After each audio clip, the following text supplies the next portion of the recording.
Everyone. तो students, जैसे आप लोगों को दिखाई दे रहा होगा कि अभी हम लोग चैप्टर पढ़ रहे हैं डिटर्मिनेंट, जो कि क्लास 12 का एनसीईआरटी बुक का चैप्टर नंबर 4 है। ये भी डिटर्मिनेंट का हमारा सेकेंड वीडियो है बच्चों। इसका पहले एक वीडियो हम बना चुके हैं और वो ऑलरेडी चैनल में अपलोडेड है। अगर आप उस वीडियो को देखे नहीं हो तो डिटर्मिनेंट 01 टाइप करके आप लोग सर्च कर सकते हो और उस वीडियो को देख सकते हो। वो वीडियो देखने के बाद ही ये वीडियो आप लोगों को समझ में आएगा। जैसे उस वीडियो में मैं बता चुका हूं कि मैं अभी जो चैप्टर डिटरमिनेंट पढ़ा रहा हूं ये एक्सक्लूसिवली फॉर दो स्टूडेंट्स जो बोर्ड के लिए तैयारी कर रहे हैं। जैसे अपना सीएचएसई बोर्ड हो गया या फिर सीबीएसई बोर्ड हो गया या फिर आईएससी बोर्ड हो गया या फिर कोई भी दूसरा स्टेट बोर्ड। मेरा ये मानना है कि आप लोग वीडियो अगर डिटेल्स पे देखते हो, स्किप नहीं करके देखते हो, तो in that case the chapter will be crystal clear to you. ये चैप्टर में आप लोग अगर अपना आरडी शर्मा बुक ले लो या फिर एलिमेंट ऑफ मैथमेटिक्स ले लो या फिर अपना एनसीईआरटी बुक ले लो या फिर कोई भी अपना स्टेट बोर्ड में जो भी बुक फॉलो किया जा रहा है, तो उसमें से हर क्वेश्चन आप लोगों से बनेगा। Means the chapter will be crystal clear to you, because यहाँ पे हम लोग काफी डिटेल्स में पढ़ने वाले हैं theory and related to that जो एग्जांपल्स है जो उसको हम करने वाले हैं। So many questions I will solve from NCERT book as well. तो अब हम लोग देर ना करते हुए चलो हम लोग स्टार्ट करते हैं वीडियो को। आज हम लोग पढ़ने वाले हैं बच्चों डिटर्मिनेंट का properties, that is properties of determinant. तो प्रॉपर्टीज ऑफ डिटर्मिनेंट में पहला प्रॉपर्टी बोलता है क्या, अगर एक रो या फिर एक कॉलम का हर एलिमेंट जीरो होता है तो फिर डिटर्मिनेंट का वैल्यू जीरो हो जाएगा। मतलब उस पर एक्सपांड करने की जरूरत नहीं है। जैसे हम लोग लास्ट वीडियो में आप लोग देखे होंगे कि हर डिटरमिनेंट जो है उसका वैल्यू को हम एक्सपांड करते हैं 2/2 होने से, क्रॉस मल्टीप्लिकेशन 3/3 होने से, या तो रो में या फिर कॉलम में उसको एक्सपांड करके वैल्यू निकालते थे, या फिर सारस मेथड में। अब ये पहला प्रॉपर्टी बोल रहा है कि अगर हर एलिमेंट जीरो है कोई भी रो या कोई भी कॉलम का, तो फिर value of the determinant is zero. I can see here कि यहाँ पे हमारा क्या, फर्स्ट रो का सारे एलिमेंट जीरो है तो value of the determinant is zero, no need to expand. Next अगर यहां पे देखते हैं तो थर्ड कॉलम का सारे एलिमेंट जीरो है तो इसके लिए इसका वैल्यू जीरो हो गया। यहां पे हम देख रहे हैं कि थर्ड रो का सारे एलिमेंट जीरो है तो value of the determinant is zero. तो हमको कोई भी रो या फिर कोई भी कॉलम का देखना है, सारे एलिमेंट जीरो है तो वैल्यू जीरो हो जाता है, इसको एक्सपांड करने का जरूरत नहीं है। सेकेंड प्रॉपर्टी हमको बोलता है कि अगर कोई भी दो रो का सारे एलिमेंट या फिर कोई भी दो ठो रो आर आइडेंटिकल है या फिर कोई भी दो कॉलम आर आइडेंटिकल है तो value will be zero. Again no need to expand there. तो here I can see first row and your second row, first row और सेकेंड रो पूरा आइडेंटिकल दिखाई दे रहा है, ABC, so the value will be zero. Expand करने का जरूरत है नहीं। S R1 is equal to R2 यह मेंशन कर सकते हैं कि क्यों जीरो हुआ। यहां पे हम देख सकते हैं कि फर्स्ट कॉलम और सेकंड कॉलम तो ये दोनों आइडेंटिकल है, तो that's why the value of the determinant is zero. So ये दो प्रॉपर्टी बोलता है कि बिना एक्सपांड किए डिटरमिनेंट का वैल्यू को हम जीरो बोल सकते हैं। फर्स्ट प्रॉपर्टी क्या बोला, सारे एलिमेंट जीरो है तो जीरो। सेकंड प्रॉपर्टी क्या बोला, अगर कोई भी दो ठो रो या फिर दो ठो कॉलम सेम है तो value of the determinant zero. तो हम रो का तो बात कर रहे हैं दो ठो, अगर कभी तीन ठो रो सेम हो गया तो भी जीरो। मिनिमम दो ठो रो सेम होना चाहिए, अगर दो से ज्यादा सेम हो गया तो भी उसका वैल्यू जीरो होता है। हम उसको एक्सपांड नहीं करेंगे। अगर मान लेते हैं हमारे पास एक डिटरमिनेंट है 15, 17, 18, 15, 17, 18 और फिर से 15, 17, 18, तो प्रॉपर्टी बोल रहा है कि कोई भी दो रो सेम होने से वैल्यू जीरो हो जाता है। तो ये दो रो सेम है, जीरो हो जाएगा। व्हाट इफ द तीसरा रो भी जीरो है, सेम है तो भी जीरो होगा। दो टो होने से जीरो होगा, दो से ज्यादा होने से भी जीरो हो जाता है। ओके, सो ये प्रॉपर्टी हमारा हो गया। अगला प्रॉपर्टी क्या बोलता है, the value of the determinant remains unchanged if the corresponding rows and columns are interchanged. तो यहां पे हम देख सकते हैं कि फर्स्ट रो ये था, अब ये जो फर्स्ट रो है ना ये बन चुका है first column. first row becomes first column. I can see here. Second row becomes second column. Third row becomes third column. तो ये डिटरमिनेंट का वैल्यू अगर 50 होगा तो इस डिटरमिनेंट का वैल्यू भी 50 होगा. That is the property. That means if required, so I can change the rows into columns. कोई भी रो को कोई भी कॉलम में हम चेंज कर सकते हैं. नहीं सॉरी, कॉरेस्पॉन्डिंग रोज को कॉरेस्पॉन्डिंग कॉलम्स में. First row first column, second row second column, third row third column. तो हम देख सकते हैं कि फर्स्ट रो फर्स्ट कॉलम बन चुका है, सेकंड रो सेकंड कॉलम बन चुका है, थर्ड रो थर्ड कॉलम बन चुका है. बताएंगे कैसे? यहां से यहां तक हम चेंज किए तो उसको बताएंगे कैसे. हम ऐसा लिखेंगे R1 चेंजेस टू, एरो दे देंगे तो चेंजेस टू हो गया. R1 changes to C1. लेकिन अगर ध्यान से देखें तो R1 C1 बन चुका है और हम देखेंगे तो C1 is equal to R1 बन चुका है. C1 is equal to R1 बन चुका है. तो हम क्या बोल सकते हैं कि R1 changes to C1, C1 changes to R1. तो बोथ साइड में एरो देंगे. जिस साइड में एरो जाएगा तो चेंजेस टू दैट हम बोल सकते हैं. तो यहां पे हम देख रहे हैं कि R1 C1 को हो चुका है, C1 R1 को हो सकता है. R2 C2 हो चुका है, C2 R2 हो चुका है. R3 C3 हो चुका है, C3 R3 हो चुका है. तो मतलब इसमें हमारा वैल्यू जो है ना सेम आता है. सो प्रॉपर्टी बोलता है कि अगर आपको जरूरत है तो रो और कॉलम को इंटरचेंज किया जा सकता है. हम देखेंगे क्वेश्चन करते समय इनका यूज हम कहां पे कैसे करते हैं. ठीक है, ओके. अगला प्रॉपर्टी बोलता है कि any two rows of columns of a determinant interchanged, then the value of the determinant changes its sign. जैसे यहां पे हम देख रहे हैं ये एक डिटरमिनेंट है A B C D E F G H I. मेरे को जरूरत पड़ा, ऐसे नहीं कि प्रॉपर्टी हमारे पास है तो हम जबरदस्ती उसको यूज करेंगे. मतलब मजाक तो नहीं है कि हम उसको यूज करेंगे. Obviously it will be required in the question. अगर वो करेंगे तो क्वेश्चन बन जाएगा. So you can see here, यहां पे हम क्या किए ना, फर्स्ट रो को हम बना चुके हैं सेकेंड रो और सेकेंड रो को बना चुके हैं फर्स्ट रो. मतलब first row become second row and second row becomes first row. तो इसका और इसका वैल्यू सेम नहीं आएगा. अगर इस डिटरमिनेंट का वैल्यू आया होगा 20, इस डिटरमिनेंट का वैल्यू आएगा -20. किसका? इसका, ये डिटरमिनेंट का. इसलिए उसका सामने एक तो माइनस में रखा हूं ताकि माइनस ऑफ -20 मिलके 20 हो जाए. This means if I am going to use this property, अगर हम इस प्रॉपर्टी को यूज करते हैं कहीं पे तो एक माइनस साइन देंगे.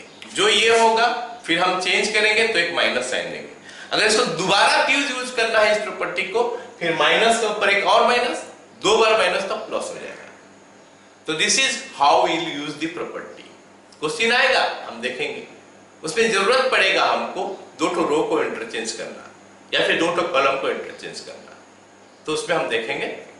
बस इतना ध्यान में रखना है कि जब हम इंटरचेंज करेंगे तो फिर हमारा एक माइनस साइन के साथ उसको इंटरचेंज करेंगे.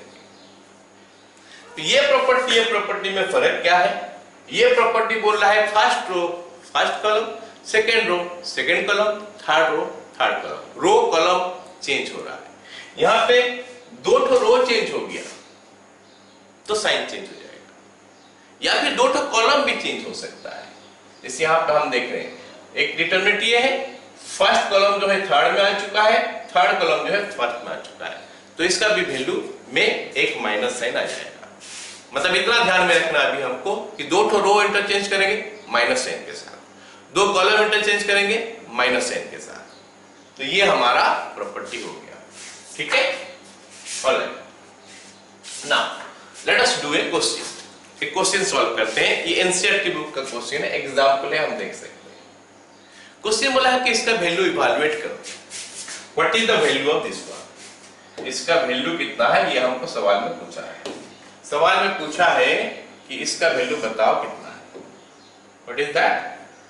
3 2 3 2 2 3 3 2 3 ये हमको दिया है और बताया है कि भाई इसका वैल्यू कितना है बता दो.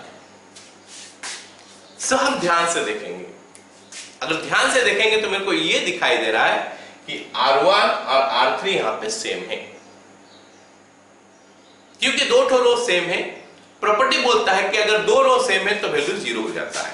तो हम सीधा लिख देंगे 0 विदाउट एक्सपांडिंग। साइड में लिख देंगे क्यों हुआ, क्योंकि R1 और R3 सेम था, इसीलिए प्रॉपर्टी मेरे को बोला कि वैल्यू इसका 0 है। Means properties are there to help you. चीजें को आसान करने के लिए प्रॉपर्टी है। अगर हम प्रॉपर्टी यूज नहीं करेंगे तो भी ये बन सकता है, एक्सपांड करके भी बन सकता है, लेकिन प्रॉपर्टी यूज करेंगे तो चीजें जल्दी हो जाता है। ठीक है। So there are some questions, number related question जो है वो तो बिना प्रॉपर्टी का भी हम कर सकते हैं, बट प्रॉपर्टी यूज करने से हमारा चीजें आसान हो जाएगा। बट बहुत सारे क्वेश्चन हमको ऐसा भी मिलेगा जहां पे कि बिना प्रॉपर्टी के उसको हम लोग सॉल्व नहीं कर सकते। We'll see that. Don't worry. अगला प्रॉपर्टी इंपोर्टेंट प्रॉपर्टी है बच्चों। This is very important property. Very frequently this property will be used. Property क्या बोला है कि if all the elements of any row or column be multiplied by same number, then the value of the determinant will be multiplied by that number. या फिर इसको दूसरा language में हम समझेंगे तो if all the elements of any row or column has a common factor, then it can be taken outside as common. ध्यान से ये डिटरमिनेंट है, ये हमारा डिटरमिनेंट है। ये डिटरमिनेंट मेरे को ये दिखाई दे रहा है कि फर्स्ट रो का हर एलिमेंट के साथ k मल्टीप्लाई हुआ है। सो हमारा वैल्यू क्या हो जाएगा, k बाहर आ जाएगा as common, taking k common from R1 से कॉमन आ चुका है। तो प्रॉपर्टी जब यूज करेंगे तो उसको बताएंगे कैसे, ऐसा लिख के बताएंगे। सो k कॉमन जाने के बाद बाकी बच गया क्या, a b c and it is your a g h i whatever ऐसा। और वैल्यू ऑब्वियसली 0 हो जाएगा क्योंकि ये दो ठो रो सेम है, आइडेंटिकल है। सो दैट इज व्हाई हम इस प्रॉपर्टी को ऐसा यूज कर सकते हैं, कॉमन लेके बाहर निकाल सकते हैं। याद रखो बच्चों, जब मैट्रिक्स होता है ना तो सारे एलिमेंट से कॉमन निकलता है, डिटरमिनेंट में नहीं। डिटरमिनेंट कोई एक रो से निकलेगा या फिर एक कॉलम से निकलेगा। फिलहाल हमारा फर्स्ट रो से मिला है। देखते हैं और क्या हो सकता है। जैसे यहां पर हम देख रहे हैं के ए K B K C L A L B L C. अच्छा, तो फर्स्ट रो में कुछ कॉमन है, so that can be taken outside as common. Second row में भी तो कॉमन है, तो भी वो बाहर आ सकता है। कॉमन फैक्टर के हिसाब से आ रहा है तो they will be multiplied. So this K and L will be multiplied, so it gives you K L into this much. Easy है, एंड ऑब्वियसली इसका वैल्यू 0 हो जाएगा क्योंकि दो ठो रो आइडेंटिकल है। ओके, नाउ ये अलग भी हो सकता है, हम एग्जांपल के हिसाब से ऐसा लिए हैं, that can be different. Next, क्या कॉलम से आ सकता है? हाँ, बिल्कुल आ सकता है। मतलब हर एलिमेंट अगर सेम फैक्टर के साथ जुड़ा हुआ है कोई भी कॉलम में, तो उसको हम बाहर ला सकते हैं एज कॉमन। अच्छा, ऐसा क्या होगा अगर सारे में सेम फैक्टर मल्टीप्लाई हुआ तो? अगर मैट्रिक्स होता है बच्चों तो हम के बाहर लेते हैं, A B C ji H I लेते हैं। अगर मैट्रिक्स होता तो, क्योंकि मैट्रिक्स पे अगर कोई कांस्टेंट मल्टीप्लाई होता है हर एलिमेंट का साथ मल्टीप्लाई होता है। लेकिन क्योंकि डिटरमिनेंट है तो इसमें कोई भी एक रो से निकलेगा या फिर कोई भी एक कॉलम से निकलेगा। हम बात कर लेते हैं, अगर फर्स्ट रो से निकला के, सेकेंड रो से निकला फिर से के, और थर्ड रो से भी निकला फिर से के, तो k इंटू के क्यूब हो गया, and whatever thing left we write. So that is how we can take common. Common एक रो से लिया जा सकता है, दो रो से लिया जा सकता है, तीन रो से लिया जा सकता है, या फिर दो कॉलम से लिया जा सकता है, तीन कॉलम से लिया जाता है, एक कॉलम से लिया जा सकता है।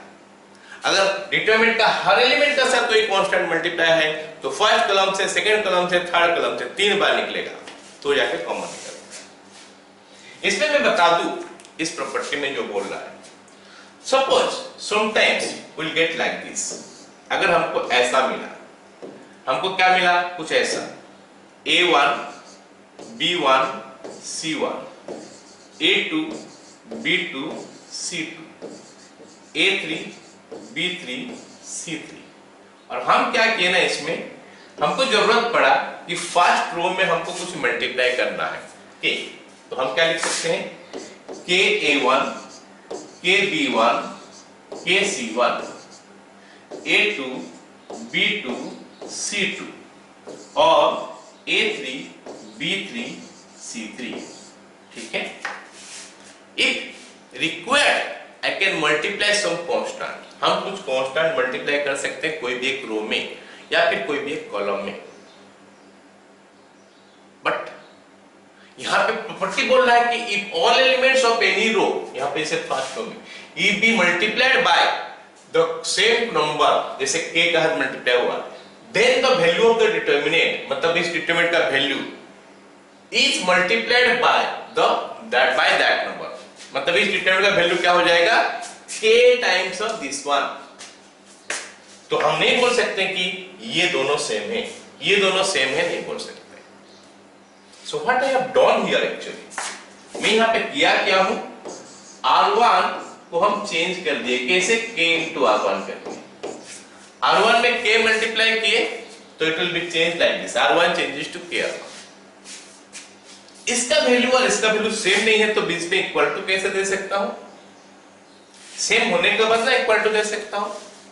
So what will I do, 1 by k into this much, so this is what we have to do if required। अगर जरूरत है कहीं पे कुछ मल्टीप्लाई करना, कर सकते हैं, लेकिन उसको पहले डिवाइड करके, got it. So this is important point, कोई भी रो में हमको जरूरत पड़ेगा तो हम कुछ मल्टीप्लाई कर सकते हैं, लेकिन साथ में क्या करेंगे, उसको पहले डिवाइड कर देंगे, ऑलराइट, ओके। अगर हमको जरूरत पड़ा, मान लेते हैं R2 को भी चेंज करना पड़ा, तो it will be L, it will be L, it will be L, so KL, जो मल्टीप्लाई होगा वो डिवाइड होगा, दैट इज द प्रॉपर्टी से, got it, okay. Now let us see, ये क्वेश्चन हम करते हैं, how this property is going to help you, will see. ये जो प्रॉपर्टी हम पढ़े अभी, इस प्रॉपर्टी को हम कैसे यूज करेंगे और आसानी से कैसे क्वेश्चन हमारा सॉल्व हो जाएगा, लेट अस सी, है ना, okay. See here 102 18 36 30 just imagine अगर हमारे पास प्रॉपर्टी नहीं होता तो हम क्या करते, ऑब्वियसली इसको एक्सपांड करते, एक्सपांड करने से हमको क्या मिलेगा, 102 into 18 minus 12 कुछ वैल्यू मिलेगा, minus 18 into something minus something, बहुत ही बड़ा बड़ा वैल्यू मिलेगा। कैलकुलेशन करना है तो वैसे एक्सपांड करेंगे तो it will be easier for you, but see जैसे हम प्रॉपर्टी पढ़ लिए, it will help you easily, you can solve this question, just check it here. यहां पे ध्यान से अगर देखेंगे, सो इस रो में हर एलिमेंट के साथ कोई एक कांस्टेंट मल्टीप्लाई हुआ है, 36 है, 6 into 6 होता है, 3 into 8 होता है 18, और 17 into 6 होता है कितना, 102। That means each element of this row is multiplied by the constant 6. So property is saying कि हम वो कांस्टेंट को बाहर ला सकते हैं। अगर कोई फैक्टर मल्टीप्लाई हुआ है, so that factor can be taken outside. So let us take it. अगर हम इसको बाहर लेते हैं तो हमको क्या मिलता है, इज इक्वल टू क्या मिलेगा, इज इक्वल टू, हम 6 कॉमन ले लिए, 6 कॉमन लेने का बाद हमारे पास जो बचेगा, let us right that one. 6 common लेने का बाद हमारे पास क्या बच रहा, यहाँ पे बच रहा है 17, यहाँ पे बच रहा है 3, यहाँ पे बच रहा है 6, यहाँ पे बचा 1 3 4, 17 3 6। तो हम क्या लिखेंगे, क्या हुआ इसमें, taking 6 common, taking 6 common from कहां से लिए हैं, R1 से लिए हैं, रो 1 से लिए हैं, so we'll get this one. Clear? Now you see, this is your first row, this is your third row, they are identical, value will be 0. No need to expand it now. So what we will write is equal to 6 into 0. अच्छा ये 0 क्यों हुआ बच्चों? क्योंकि हम लिखेंगे वो चीज as R1 is equal to R3. So the value of the determinant is 0. Fine. So इसका वैल्यू जो है ना हमारा 0 हो गया बिना एक्सपांड किए। अगर हम प्रॉपर्टी जानते हैं, प्रॉपर्टी सही तरीका से यूज करते हैं तो वैल्यू निकाल सकते हैं। ऐसे तो नंबर है, अगर मान लेते कोई प्रॉपर्टी नहीं जानते हैं तो भी हम इसको एक्सपांड करके वैल्यू निकाल सकते थे, लेकिन प्रॉपर्टी जान लिए, हमको दिखाई दिया कि भाई इतना बड़ा बड़ा नंबर हम मल्टीप्लाई क्यों करेंगे, कैसे करेंगे, क्या कोई प्रॉपर्टी हो सकता है? हाँ, अगर मिल गया तो उसको यूज करेंगे तो वैल्यू 0 कर देंगे, या फिर इजीली हम इसको सॉल्व कर सकते हैं। Alright, now the next question is an interesting one. Question बोला है without expanding prove that this is equal to 0. Expand ना करके बताओ कि वैल्यू 0 है। तो याद करेंगे बिना एक्सपांड के वैल्यू 0 कब हो सकता है? बिना एक्सपांड के चीजें को वैल्यू 0 कब हो सकता है? तो उसके लिए हम प्रॉपर्टी नंबर 1, प्रॉपर्टी नंबर 2 याद करेंगे। फर्स्ट प्रॉपर्टी क्या पढ़े? अगर हर एलिमेंट 0 होता है तो फिर वैल्यू 0, कोई भी रो का या फिर कोई भी कॉलम का। यहां पे 0 तो दिखाई नहीं दे रहा मेरे को, 0 तो बन नहीं सकता। फिर दूसरा प्रॉपर्टी क्या बोलता है? अगर दो ठो रो या फिर दो ठो कॉलम आइडेंटिकल है तो वैल्यू 0। फिलहाल तो नहीं दिखाई दे रहा, means we have to do something, कुछ तो करना पड़ेगा हमको। वो करने के लिए see what I am doing, क्या कर रहे हैं? फर्स्ट रो को R1, ये R1 है, इसमें A मल्टीप्लाई कर दे रहे, मैं LHS ले रहा हूं, इसका LHS ले रहा हूं। LHS जो है ना हमको दिया कितना है? LHS हमको दिया कितना है? LHS is given to me as what? LHS दिया है 1 by A, 1 by B, 1 by C, A square, B square, C square, BC, CA, AB। Okay, अब हम सोचेंगे इसमें how can I make it 0। दो ठो रो या दो ठो कॉलम आइडेंटिकल कर सकते हैं हम, या फिर सारे एलिमेंट 0 कर सकते हैं। देखते हैं कैसे बनता है। सी what I am doing, the first step, उसके बाद हमको दिखना चाहिए, आप लोगों को दिखना चाहिए उसके बाद वाला स्टेप क्या होगा। फर्स्ट स्टेप तो मैं बताता हूं। फर्स्ट स्टेप में क्या कर रहा हूं?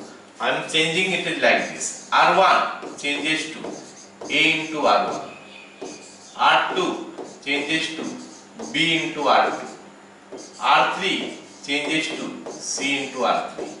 So this is the change that I am making. यहाँ पे हम ये चेंज कर रहे हैं। So let us see what I am getting. R1, R2, R3 देखते हैं। R1 क्या है? ये इसमें A मल्टीप्लाई हो चुका है, इसमें हमारा A मल्टीप्लाई हो चुका है, तो क्या लिखूं मैं फिर? 1 by A into A हो गया, A square into A cube हो गया, BC into A, okay it is ABC। All right, next 1 by B square CA, इसमें B मल्टीप्लाई हो चुका है, तो let me multiply, this will be 1, sorry, this is 1, this is 1, this is B cube, this is ABC, this is 1, this is C cube, this is ABC। तो first row में A, second row में B, third row में C multiply हो गया, तो ये मिल गया। लेकिन क्या हमारा सही है? नहीं बच्चों, ये सही नहीं है, गलत है। क्यों गलत है? Let me show you. यहाँ पे प्रॉपर्टी हमको क्या बोलना है? R1 changes to K R1। जब भी हमको ऐसे करना है, कोई भी रो में कुछ भी मल्टीप्लाई करना है, तो पहले उसको यहाँ पे डिवाइड कर लेते हैं, 1 by K into this much। अगर सेकेंड रो में भी कुछ मल्टीप्लाई करना है, वो भी डिवाइड करो। सो ये प्रॉपर्टी बोलता है कि अगर हमको मल्टीप्लाई करना है तो वो तो कर सकते हैं, लेकिन साथ में उसको पहले डिवाइड करना पड़ेगा। सो फर्स्ट रो में जैसे हमारा A मल्टीप्लाई हुआ है, सेकेंड रो में B मल्टीप्लाई हुआ है, थर्ड रो में C मल्टीप्लाई हुआ है, तो पहले 1 by फर्स्ट रो में A मल्टीप्लाई हुआ तो वो डिवाइड हो गया, सेकेंड रो में B मल्टीप्लाई है वो डिवाइड हो गया, थर्ड रो में सी मल्टीप्लाई हो और डिवाइड हो गया। सो 1/ABC टू दिस वन, अभी ये करेक्ट है, अभी रॉन्ग, अभी सही है। Now what to do now, अब हम लोगों को थोड़ा नजर डालना पड़ेगा कि हम इसको क्या कर सकते हैं, आगे हम इसमें क्या कर सकते हैं। सो यू हैव टू सी कि what you can do here, यहाँ पे क्या कर सकते हो। चलो अब उसके लिए मैं हिंट दे रहा हूं तो हमको क्या करना चाहिए, उसके लिए हिंट दे रहा हूं तो हमको करना क्या चाहिए, देखना चाहिए दो ठो रो दो ठो कॉलम आइडेंटिकल होना चाहिए, ये हमारा एम है। तो क्या करेंगे, हम देखेंगे कोई भी रो या कोई भी कॉलम में सारे एलिमेंट सेम है क्या, कांस्टेंट मल्टीप्लाई हुआ क्या, सेम कांस्टेंट जो कि जिसको कि हम बाहर निकाल सकते हैं। And I can C easily कि यहाँ पे थर्ड कॉलम में ध्यान से देखो, थर्ड कॉलम में क्या है, हर एलिमेंट सेम है, मतलब ABC into 1 हम बोल सकते हैं, यहाँ पे भी ABC into 1, यहाँ पे भी ABC into 1। Well, that ABC can be taken outside now. So इसको हम क्या कर सकते हैं, बाहर ले सकते हैं। ABC, it will be 1, 1, 1. It will be A cube, B cube, C cube. कोई चेंज इसमें नहीं हुआ है। It is 1, 1, 1. हम क्या किए, taking ABC common, common from what, from C3, column 3 से common ले लिए।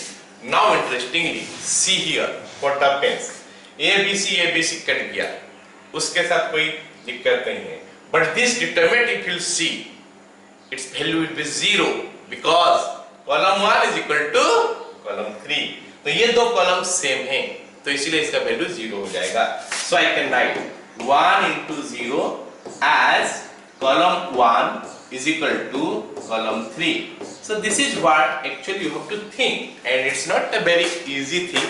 पहले इतना चीजें जो है सर ये कैसे सोचेंगे हम, ऑब्वियसली पहले सोच नहीं सकते हैं, लेकिन अगर हम 15-20 क्वेश्चन कर लेंगे प्रॉपर्टी यूज करके, you will get an idea कि अच्छा ऐसा हो रहा है, ऐसा सोचना पड़ेगा चीजें को, तो चीजें बन जाएगा। विदाउट एक्सपांडिंग अगर वैल्यू 0 हो रहा है इसका मतलब दो ठो रो या दो ठो कॉलम आइडेंटिकल होना चाहिए या फिर सारे एलिमेंट 0 है। So that is the point, that way you have to think कि हम इसको कैसे कर सकते हैं, right. Anyway, so the value of determinant is 0। You can see हम कहीं पे भी एक्सपांड नहीं किए, एक्सपांड करने से फर्स्ट रो या सेकंड रो या थर्ड रो या फिर फर्स्ट कॉलम या फिर सेकंड कॉलम या थर्ड कॉलम का यूज करके एक्सपांड कर। Got it all of you now? Very good. Now let's see the next property.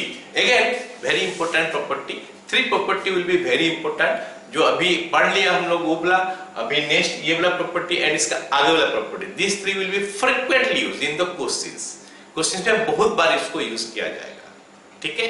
Okay, next property ये क्या बोलता है, ये बोलता है कि each element of any one row or column is sum of 2 terms, then the determinant can be written as sum of 2 determinants. So अगर हमको कोई भी एक रो या एक कॉलम का सारे एलिमेंट में दिखाई देगा दो टर्म का सम है, अच्छा यहाँ पे मैं सम बोल रहा हूं, अगर डिफरेंस होगा तो फिर बीच में माइनस हो जाएगा। ओके, डिफरेंस है तो बीच में माइनस हो जाएगा, जैसे यहाँ पे मैं बता रहा हूं। सो a1 plus x, b1 plus y, c1 plus z, I can see here कि फर्स्ट रो का सारे एलिमेंट में दो टर्म है, 1 2 1 2 1 2। So this determinant can be written as sum of 2 determinants. This determinant can be written as the sum of 2 determinants. You can see here एक ये। अच्छा कैसे हुआ कैसे? अच्छा इसमें फर्स्ट एलिमेंट जो था ना उसी को ले लिए, second row third row as it is रह गया, प्लस अब उसमें क्या किया, सेकेंड रो ले लिए, उसके बाद बाकी एज इट इज रह गया। मतलब फर्स्ट रो को हम ब्रेक कर लिए, क्या किए, फर्स्ट रो को हम ब्रेक कर लिए। अच्छा मान लेते हैं यहाँ पे प्लस के जगह में माइनस होता, तो अगर यहाँ पे हमारा प्लस के जगह में माइनस होता, ये माइनस है ये माइनस है और ये माइनस है, तो यहाँ पे हमारा हो जाता minus. That's all. That means हम प्रॉपर्टी तो प्लस के लिए पढ़ रहे हैं, लेकिन अगर माइनस होगा तो हम माइनस कर देंगे। बट यहाँ पे एक इंपॉर्टेंट बात है जो हमको जानना है, क्या है, ओनली वन रो और column should be expanded at a time. This is the expansion, you can see. ये जो है ना, ये डिटरमिनेंट था, इसको हम तोड़ दिए, दो तोड़, या फिर split into, split can be splitted in at one time, मतलब एक रो या फिर एक कॉलम को हमको स्प्लिट करना है। ओके, फॉर एग्जांपल सपोज हमारे पास ये डिटरमिनेंट है, ये ऊपर वाला, this determinant, you can see this determinant, first row में सम ऑफ टू टर्म्स है, सेकंड रो में सम ऑफ टू टर्म्स है। बच्चे कभी कभी सोचते हैं ऐसे, ये डिटरमिनेंट को अगर ब्रेक करना होगा दो डिटरमिनेंट में, तो बच्चे कभी कभी ऐसा सोचते हैं कि इसको हम ऐसा लिख लें, ये पहला डिटरमिनेंट हो गया और ये दूसरा डिटरमिनेंट हो गया, बीच में हमारा क्या हो गया, प्लस का साइन हो गया। ठीक है, तो पहला डिटरमिनेंट में क्या आ जाएगा, a1 b1 c1, a1 b1 c1, a2 b2 c2 और a3 b3 c3, ये पहला डिटरमिनेंट आ गया। सेकंड डिटरमिनेंट में क्या हो जाएगा, x y z, x y z, p q r, a3 b3 c3।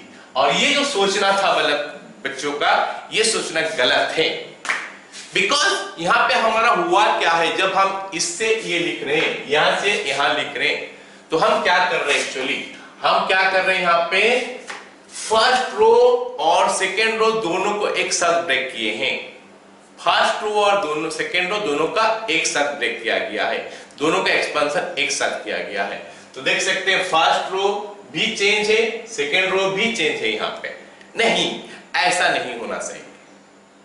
Property बोलता है कि ओनली वन रो और column should be expanded at a time, मतलब ये रिस्ट्रिक्शन है, इस प्रॉपर्टी का रिस्ट्रिक्शन ये है कि एक बार में एक ही रो करना है या फिर एक ही कॉलम करना है। एक बार में हमको क्या करना है, एक ही रो एक्सपांड करना है या फिर एक कॉलम एक्सपांड करना है। So that is what the property is saying, property हमको ये बोलता है।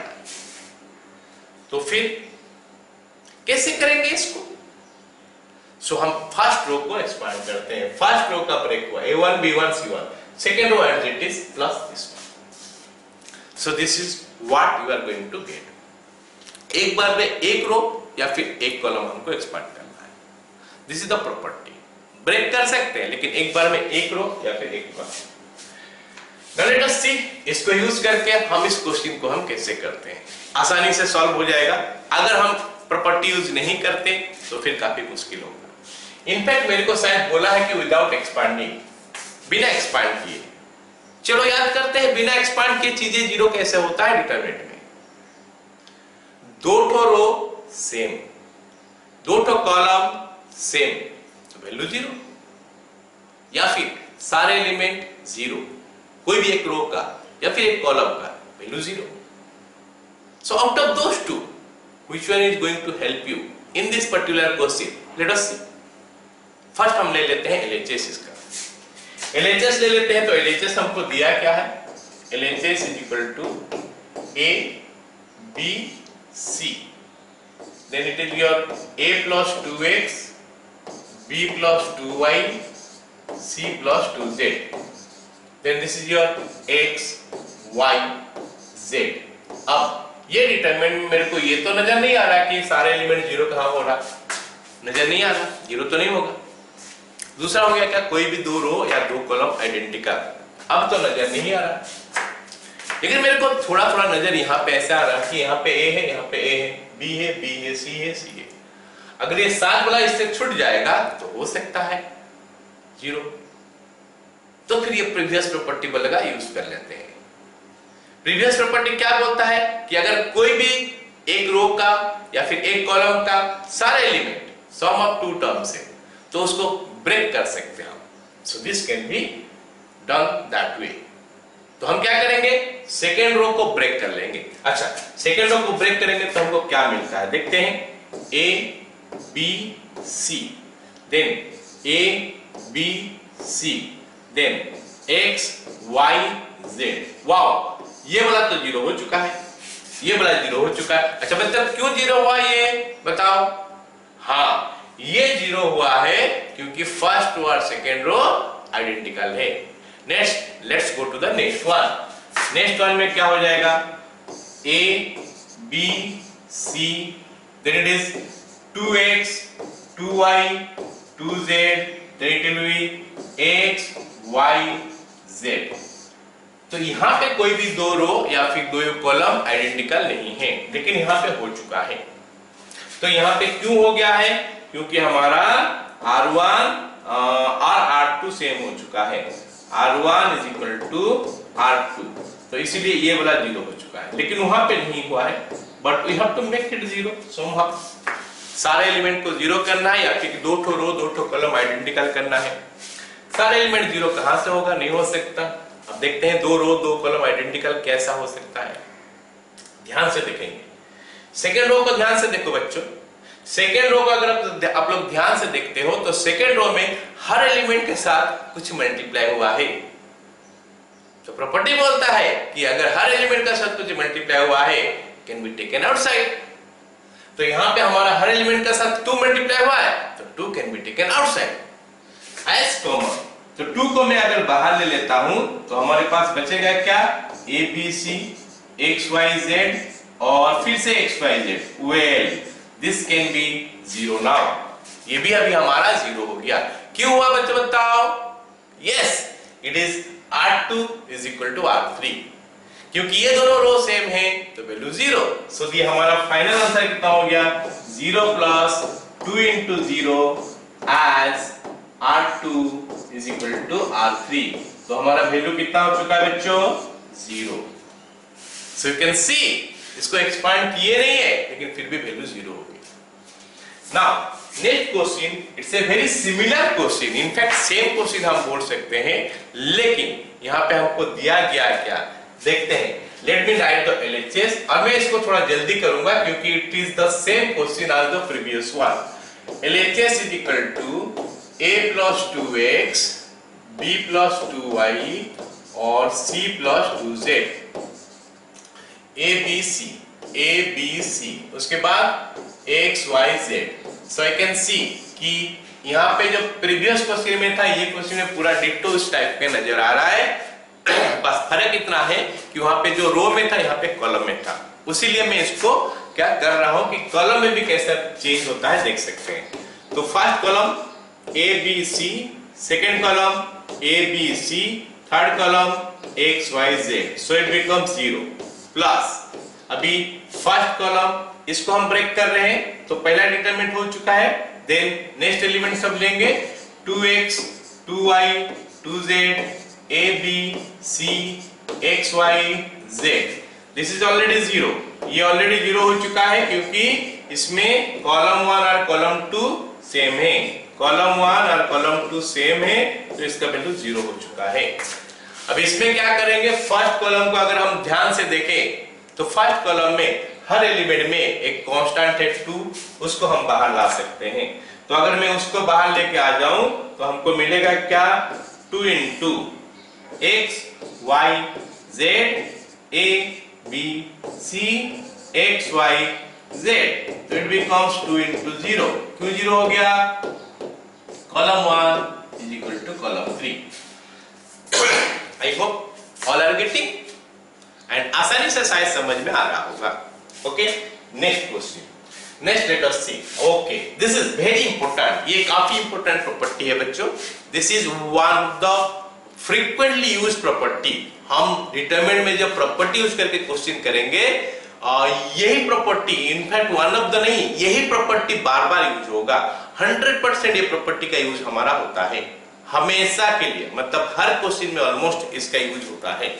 अगर हम 100 क्वेश्चन करेंगे तो 99.5% क्वेश्चन में इसका यूज होगा, प्रॉपर्टी बेस्ड जो भी क्वेश्चन होता है। Late us see what is that property. ये डिटरमिनेंट है बच्चों, a1 b1 c1 a2 b2 c2 a3 b3 c3। Property बोलता है if you want to change any row और एनी कॉलम, अगर हमको कोई भी रो या फिर कोई भी कॉलम को चेंज करना है, so we can take the help of others column, other column या फिर अदर रोज। जैसे मान लेते मैं इसको चेंज करना चाहता हूं, these elements I have to change, so I can take a help of this and this। कैसे कैसे चेंज करेंगे? इसमें कुछ मल्टीप्लाई कर दो फिर ऐड कर दो तो वैल्यू सेम रहता है। जैसे यहाँ पे C1 को मेरे को चेंज करना है, C1 चेंजेस टू C1 पहले C1 रहेगा, जो ये है पहले वो रहेगा, प्लस इसके साथ कुछ मल्टीप्लाई करके ऐड कर दो, इसके साथ k मल्टीप्लाई हुआ ऐड हो गया। So what we are getting C1 A1 plus k into B1 plus A2 plus k into B2 A3 plus k into B3। तो फर्स्ट कॉलम चेंज, बाकी कोई कॉलम में कुछ नहीं चेंज कर रहे हैं, as it is B1 C B2 B3 C1 C2 C। तो फिर ये डिटरमिनेंट का वैल्यू और डिटरमिनेंट का वैल्यू सेम रहेगा, ये दोनों डिटरमिनेंट का वैल्यू सेम रहता है। अब मन में आएगा सर इतना सारे चेंज हो गया है, वैल्यू सेम कैसे रहेगा? यहां पे ये डिटरमिनेंट था, ये एलिमेंट सब इतना चेंज हो चुका है, तो वैल्यू सेम कैसे रहेगा? Now let me show you कि ये डिटरमिनेंट और ये डिटरमिनेंट का वैल्यू कैसे सेम आता है।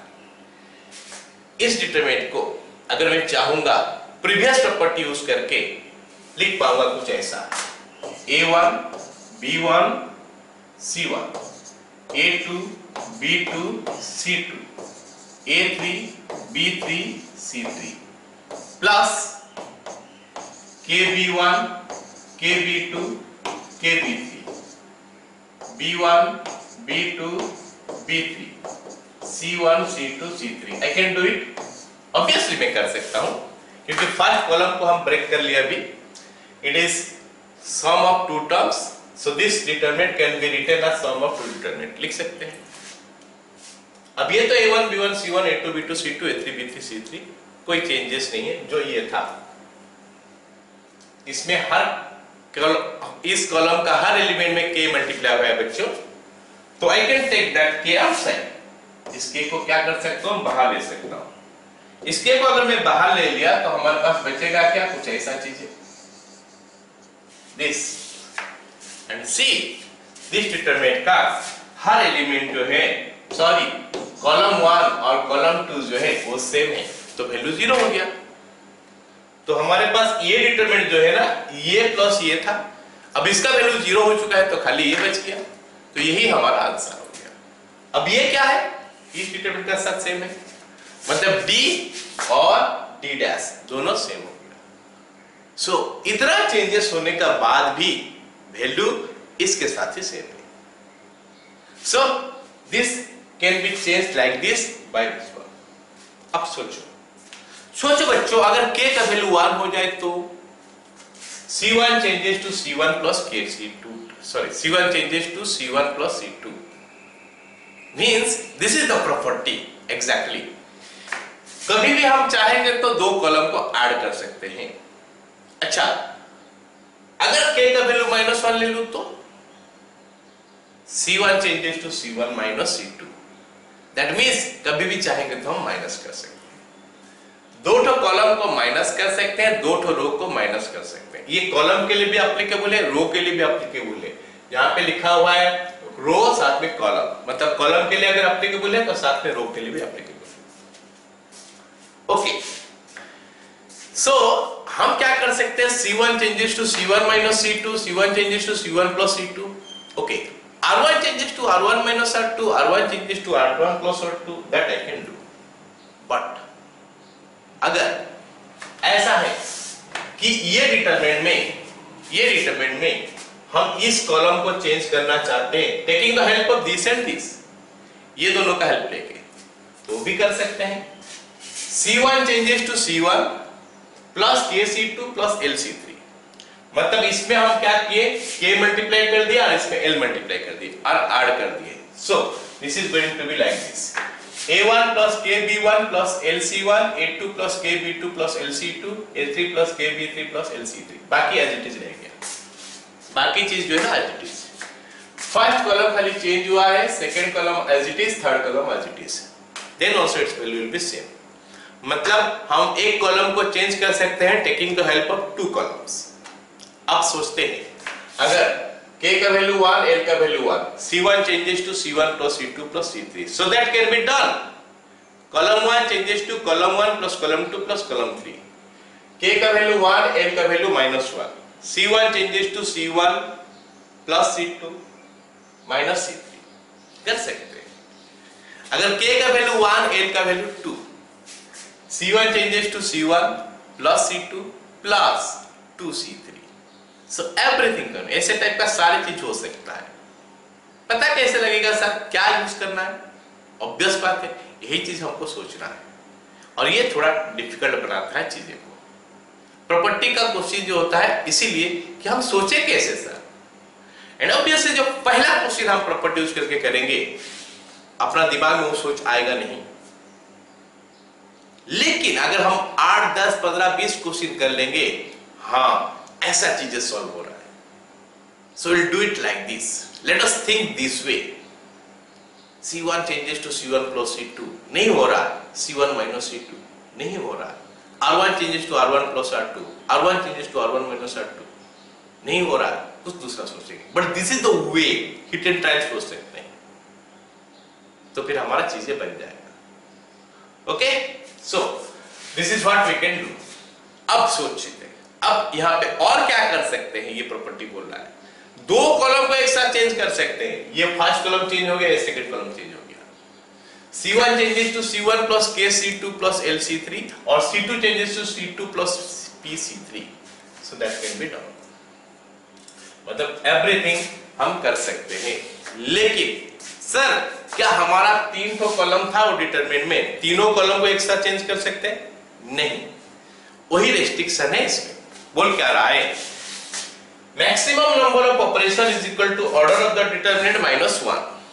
ये थर्ड ऑर्डर डिटरमिनेंट है, तो 3 minus 1 2, मतलब 2 ठो रो या फिर 2 ठो कॉलम को चेंज कर सकते हैं at a time. Okay, alright, let's start. कुछ क्वेश्चन हम करते हैं, देखते हैं क्या होता है। Without expanding prove that the value of the determinant is 0। Expand किए बिना इसका वैल्यू 0 करते हैं। Let us see how will do. If I take LHS, अगर मैं इसका LHS लेता हूं, LHS इज इक्वल टू क्या है हमारा, LHS कितना है, ABC नहीं 1 1 1 1 है पहले ना, 1 1 1, then will have A B C, B plus C, C plus A, A plus B। अब इस क्वेश्चन में आगे क्या करेंगे, उसके लिए तो जो हमारा दिमाग में जो चीजें आएगा, सबसे पहले ऑब्वियसली क्या चीज आएगा, क्या चीज आएगा, हम इसको ब्रेक करेंगे। ऐसे लगेगा कि सर आप तो पढ़ाए हो कि 2 ठो एलिमेंट अगर कोई भी रो या फिर कोई भी कॉलम का अगर सारे एलिमेंट सेम है, नहीं सर सम ऑफ 2 टर्म्स है, उसको ब्रेक किया जा सकता है, तो यहाँ पे तो है, हम इसको ब्रेक कर सकते हैं, but that is not going to help you. कैसे, क्यों हेल्प नहीं करेगा, क्योंकि ब्रेक करेंगे तो सेम तो आएगा नहीं तो 0 होगा नहीं, क्योंकि यहाँ पे A है, यहाँ पे B है और C है। So we'll have to think some other way। ऐसा क्या कर सकते हैं कि सारे एलिमेंट सेम हो जाए, तो हम देखते हैं A B C B C A C A B ऐसे लिखा हुआ है। So see what I am doing, see क्या कर रहे हैं हम, अगर मैं C1 को चेंज कर दूं, नहीं C1 नहीं है, लास्ट C3 को चेंज कर दूं, C3 plus C2, what I am getting, C3 ये है, इसको चेंज कर देते, कैसे चेंज करेंगे, C3 plus C2, तो C3 चेंज हो रहा है, C1 as it is, C2 as it is, C1 1 1 1, C2 A B C। अच्छा C3 तो चेंज हो गया, कैसे चेंज हो गया, C3 में C1 ऐड हो गया, नहीं C2 ऐड हो गया, तो B plus C है, प्लस A होगा, तो अच्छा B plus C plus A is same as A plus B plus C, हम ये तो लिख सकते हैं, C plus A उसके साथ B ऐड हो जाएगा, तो that is again A plus B plus C, और तीसरा वाला भी हमारा A plus B plus C है। ओके, अब जहां पे हमको ये मिलेगा ना, सारे एलिमेंट सेम है, कोई भी एक रो का एक कॉलम का, सो हम क्या करेंगे, इमीडिएटली उसको कॉमन का हिसाब से बाहर ले लेंगे ताकि वैल्यू बाकी 1 हो जाए।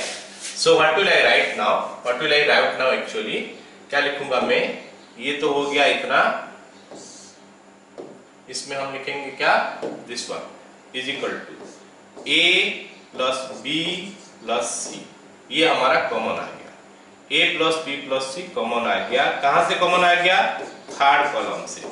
तो बाकी जो है ना एज इट इज रहेगा। फर्स्ट कॉलम कोई चेंज नहीं है, सेकेंड कॉलम कोई चेंज नहीं है, थर्ड कॉलम से बाहर निकल रहा है ए प्लस बी प्लस सी, ए प्लस बी प्लस सी, ए प्लस बी प्लस सी। तो यहाँ पे 1 1 1 4 ये हो गया। अब देख सकते हैं कॉलम 1 और कॉलम 3 ये दोनों सेम है। तो अगर दो कॉलम सेम है तो वैल्यू 0 होता है।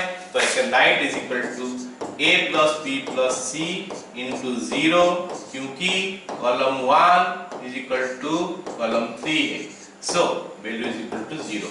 See without expanding हम इसका वैल्यू 0 कर देंगे। एक्सपांड करके भी 0 कर सकते हैं, लेकिन सवाल में बोला है विदाउट एक्सपांड करके करो तो it will B like this. Next same question है एक्चुअली। ये प्रीवियस क्वेश्चन जो किए ये सेम है। ये था हमारा कॉलम में, ये हमारा रो में है, वहां पे ए बी सी था, यहाँ पे एक्स वाई जेड है। ये हमारा एनसीईआरटी का क्वेश्चन है। अब इसमें हम क्या करते हैं कि एलएचएस जो है वो तो लिख लेते हैं। एलएचएस हमारा हो गया x plus y, then you will have y plus z, then you will have z plus x। This is your z, this is x, this is y। 1 1 1। तो अगर हमको सेम करना है सारे एलिमेंट को तो ये जो नीचे में रो में जो एलिमेंट है वो जाके इसके साथ ऐड हो जाएगा। तो प्लस z, यहाँ पे प्लस x, यहाँ पे प्लस y। तो हम क्या करने वाले हैं, r1 को चेंज करेंगे r1 प्लस r2। तो अगर r1 को r1 प्लस r2 करेंगे तो ये क्या हो जाएगा, x plus y plus z। ये भी हमारा x plus y plus z हो गया और ये भी हमारा x plus y plus z हो गया फर्स्ट रो। सेकेंड रो कोई चेंजेस नहीं है तो second row as it is रह गया। अब हम बताए हैं कि अगर कोई भी रो या फिर कोई भी कॉलम का सारे एलिमेंट सेम हो जाता है तो हमको करना क्या है, उसको इमीडिएटली बाहर लेना है एज कॉमन। तो अगर हम यहाँ पे बाहर ले लेते हैं कॉमन का हिसाब से तो आई am getting x plus y plus z into, यहाँ पे फर्स्ट रो से कॉमन लिए तो 1 1 1। सेकेंड रो हमारा है क्या, z x y। Third row हमारा 1 1 1 है। तो फर्स्ट रो और थर्ड रो सेम हो चुका है, इसीलिए हमारा value of the determinant is 0। तो r1 is equal to r3। So that is how actually will think कि विदाउट एक्सपांडिंग अगर 0 करना है तो दो ठो रो या दो ठो कॉलम को सेम कर देना है या फिर हर एलिमेंट को जो है 0 कर देना है। This is again a very similar question जो हम प्रीवियस क्वेश्चन किए। यहाँ पे हम देख सकते हैं ए बी प्लस सी ए, ऊपर जाएगा बी सी हो जाएगा, b C plus a B plus C a हो जाएगा। This will be this. उसके बाद सेकेंड रो से हम कॉमन ले सकते हैं A B plus B C plus C A. So this is a homework question, you can do it। मैं यहाँ पे स्टेप लिख दे रहा हूँ।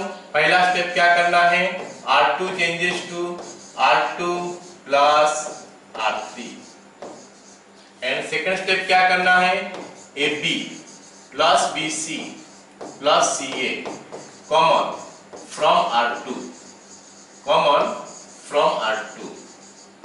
ऑफ कोर्स पहला स्टेप में मल्टीप्लाई भी तो करना है, AB plus CA, BC plus AB, इस स्टेप पे जो भी चीजें करना है। Very easy question, you can do it. Next this question, prove that this is equal to 0। अब ये एनसीईआरटी लेवल का क्वेश्चन, एनसीईआरटी का ही क्वेश्चन है इनफैक्ट। तो इसको हम कैसे करेंगे, तो हम देखते हैं हाउ विल आई स्टार्ट। तो इसको प्रूव करना है तो let me take the LHS। LHS is equal to A plus B, A plus B plus C, then your 2A 3A plus 2B 4A plus 3B plus 2C 3A 6A plus 3B 10A plus 6B plus 3C। अब इस question में हमारा सोच क्या होना चाहिए, इस question में हमारा सोच क्या होना चाहिए। बच्चे अगर देखेंगे तो उनको तो लगेगा कि पहले यहाँ पे दो ठो कॉलम है, सॉरी इस कॉलम में सम ऑफ टू टर्म्स है तो इसको एक्सपांड कर लेंगे। इसमें सम ऑफ 3 टर्म्स है तो इसको एक्सपांड कर लेंगे, लेकिन वो हो सकता है लेकिन वो लेंदी हो जाएगा। कैसे? इसको एक्सपांड करेंगे तो इसको तो कांस्टेंट रखना पड़ेगा, तो 2 डिटरमिनेंट में कन्वर्ट होगा। अब वो 2 ठो जो डिटरमिनेंट में कन्वर्ट होगा उसमें इसको एक्सपांड करेंगे तो हर एक डिटरमिनेंट 3 में कन्वर्ट होगा, मतलब टोटल 6 डिटरमिनेंट आ जाएगा। It's very lengthy one. अब इस क्वेश्चन में हम और क्या कर सकते हैं? सी, अगर कोई प्रॉपर्टी यूज करना नहीं आता है तो हम ऐसा कर सकते हैं, कोई भी एक रो या फिर एक कॉलम का बहुत सारा एलिमेंट 0 कर लेंगे, तो फिर हमारा काम बन जाएगा। सी हियर, यहां पे हमारा है कितना? 2a। अगर मैं इसमें 2 मल्टीप्लाई करके माइनस कर दूं तो ये 0 हो जाएगा। 2a है, ऊपर में a में 2 मल्टीप्लाई करके माइनस कर दूं तो ये 0 हो जाएगा। तो एक्चुअली 2a कहां पे है? रो में है, रो 2। रो 2 को हम चेंज कर देंगे, रो 2 माइनस a इंटू रो 1। ठीक है। नेक्स्ट 3a है, इसको 0 करने के लिए हम क्या करेंगे? 3 मल्टीप्लाई कर देंगे और ये 0 हो जाएगा। Will see what will get. अच्छा, यहां पे सवाल में इतना नहीं बोला है कि इसको बिना एक्सपांड किए करो, एक्सपांड करना पड़ेगा। यहाँ पे एक्सपांड हमको करना पड़ेगा, बट कौन सा जगह में करना पड़ेगा? Will see that. So let us right this one, है ना, इज इक्वल टू, हम क्या करते हैं, जो प्रॉपर्टी बोले वो प्रॉपर्टी को लिख लेता हूं मैं। R2 changes to R2 minus 2 into R1 और R3 changes to R3 minus 3 into R1। So let us see what we are getting. तो क्या मिलेगा हमको? Is equal to, first row as it is रहेगा, फर्स्ट रो में कोई changes नहीं है, a plus b, a plus b plus c। Second column, second row 2a minus 2a 0 हो गया। ये आ जाएगा हमारा 3a plus 2b minus 2a plus 2b। इसमें 2 मल्टीप्लाई करके माइनस किया गया, ये क्या आ जाएगा? 4a। अच्छा, दिस कैन बी डन, हम इसको मेंटली कर लेंगे या फिर बाहर कर लेंगे, डिटरमिनेंट काफी लंबा हो जाएगा ऐसे लिखने से। तो अगर मैं करूं तो इसमें 2 मल्टीप्लाई हो गया तो मैं लिख सकता हूं क्या? 2a प्लस 2b, और ये जो है ना इसके साथ माइनस हो गया। So what will I gate? 3a minus 2a a हो गया, 2b माइनस 2b 0 हो गया। मतलब यहाँ पे ये खाली a आ रहा है। क्या आ रहा है यहाँ पे? a आ रहा है। ठीक है, this is a। Alright, now let us see this one. यहाँ पे कितना होगा? 2 मल्टीप्लाई होगा, तो you will get 2a plus 2b plus 2c। तो 2c के साथ 2c कट गया, 4a माइनस 2a 2a हो रहा है और ये b हो रहा है। 2a plus b what I am getting here? 2a plus b। Next third row 3a minus 3a, यहाँ पे 3a आके माइनस हो जाएगा इसके साथ, तो ये 0 हो गया। Next this element 6a plus 3b minus 3a minus 3b, ऐसा होगा। तो 3b कट गया, 6a माइनस 3a हो गया हमारा 3a, so it will be 3a।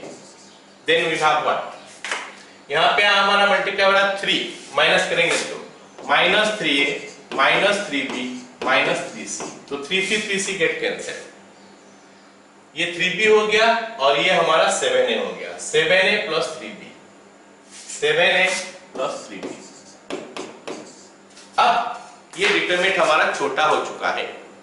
अब हम इसको क्या कर सकते हैं? एक्सपांड कर सकते हैं, बिकॉज यहाँ पे देख सकते हैं so many elements are 0 for this column। इस कॉलम में कितने सारे एलिमेंट 0 है देख सकते हैं, तो एक ही एलिमेंट लेकर हम इसको एक्सपांड कर सकते हैं। along कॉलम 3 में अगर इसको एक्सपांड करूं, so what I am getting? a into रो गया, कॉलम गया, तो this into this कितना हो रहा है देखते हैं, 7a square plus ab minus this into this कितना हो रहा है, 6a स्क्वायर माइनस 3a।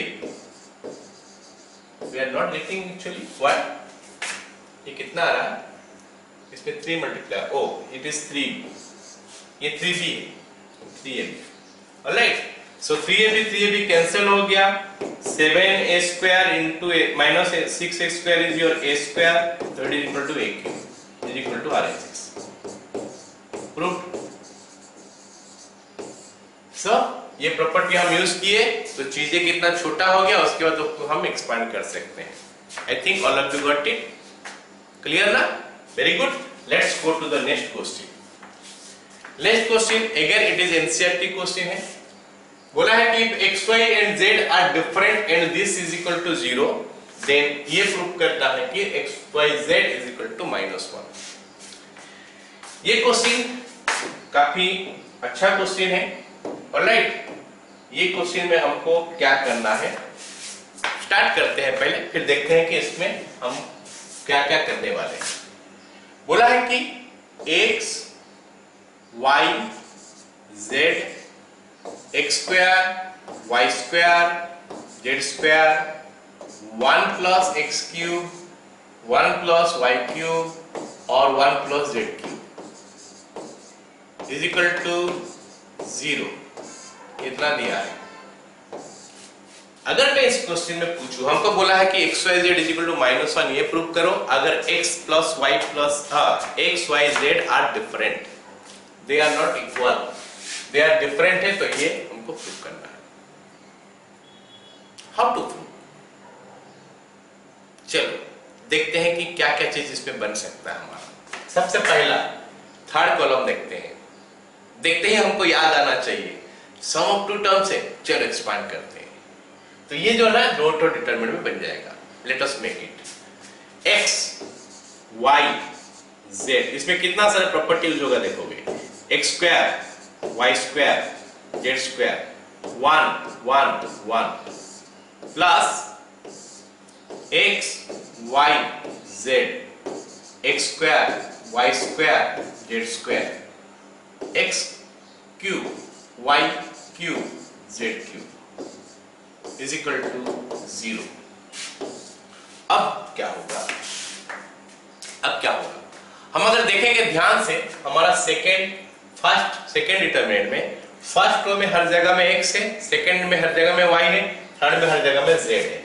तो हमारा ये डिटरमिनेंट जो बनेगा ना x y z इनटू ये बन गया 1x x square 1 y y square 1 z z square is equal to 0. अब हो गया क्या? ये डिटरमिनेंट जैसा इस डिटरमिनेंट को हमको बनाना है. तो इस डिटरमिनेंट जैसा इसको बनाने के लिए इसमें फर्स्ट कॉलम में होना चाहिए 1 1 1, क्योंकि यहाँ पे 1 1 है. तो लेट अस चेंज इट. ये फर्स्ट कॉलम में ले आते हैं. हमारा प्रॉपर्टी है कि कभी भी चाहेंगे तो हम दो कॉलम को इंटरचेंज कर सकते हैं. तो ये first column, second column as it is रह गया x square y square z square, और फर्स्ट कॉलम थर्ड कॉलम को हम इंटरचेंज कर रहे हैं. तो it will be your x y z. लेकिन हमको ये पता है कि जब भी हम कॉलम इंटरचेंज करते हैं तो हमारा एक माइनस साइन आ जाता है. So minus this one. But the question is, क्या ये डिटरमिनेंट सेम है? ऑब्वियसली अभी तक तो सेम नहीं नजर आ रहा है. So what will I do now? हम ये दो कॉलम फिर से इंटरचेंज कर देते हैं, तो फिर ये दोनों सेम हो जाएगा. ये दो कॉलम इंटरचेंज करने से माइनस था वो भी प्लस हो जाएगा, जो माइनस था अभी वो प्लस हो जाएगा. सो what will I get now? अभी हमको क्या मिलने वाला है?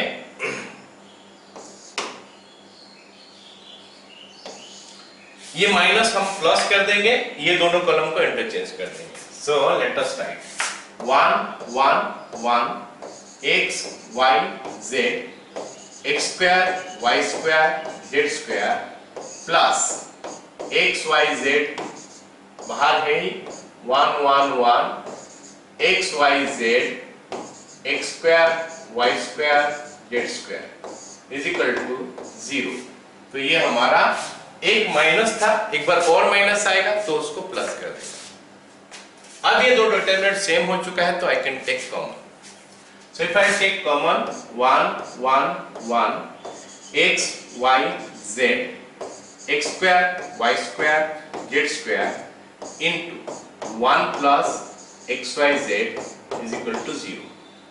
अब हमारे पास क्या हो गया, जीरो प्रोडक्ट फॉर्मूला आ गया, जीरो प्रोडक्ट रूल आ गया। जीरो प्रोडक्ट रूल क्या बोलता है कि अगर दिस इंटू दिस जीरो है तो या तो ये जीरो है या फिर ये जीरो है। अगर इसको जीरो कर देते हैं तो हमारा जो प्रूफ है वो मिल गया, बट वहां पे हमको हाफ मार्क मिलेगा। क्यों? क्योंकि हमको ये प्रूफ करना है कि ये जीरो नहीं है। तो अगर ये जीरो नहीं है तो ये 100% जीरो होगा, वो हमको दिखाना है। बट ये जीरो नहीं है, कैसे दिखाएंगे? Let me show it. मैं ये हमेशा देखूंगा कि अगर एक कॉलम का या फिर एक रो का सारे एलिमेंट सेम है तो दो एलिमेंट को उसमें जीरो कर देते हैं।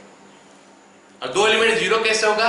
Just a minus is going to help. अगर सारे सेम है तो 1 1 1 सेम है तो R1 को R1 माइनस R2 कर देते हैं, तो क्या हो जाएगा?